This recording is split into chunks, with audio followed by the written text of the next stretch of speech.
This is Scott the Fix-It Guy with a really common problem for gas stoves where one of the burners just doesn't light well or doesn't produce much of a flame, like a weak flame.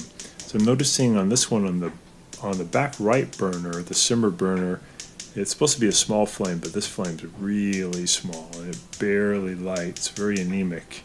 So I'm thinking that maybe it has trouble with the gas flow. The little jet underneath the burner might have some stuff caught in it, like from a boil over situation, and it's preventing some of the gas from flowing out, and it gives it kind of a weak flame. So to fix it, it's pretty easy. We just lift off the cap. We take something that's sharp and pointy.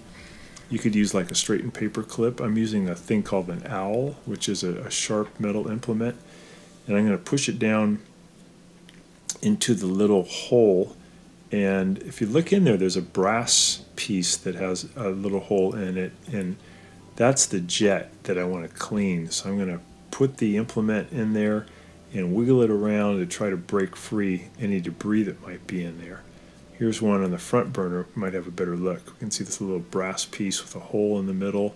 So I'm going to put the implement in there. I'm using a dental tool, and I'm just going to wiggle it around to clean out any junk that might be in there. And that's about all you need to do. You just put the burner cap back on and then test it. And now we have a good flame. We have a proper size. It's about 3 times bigger than it was.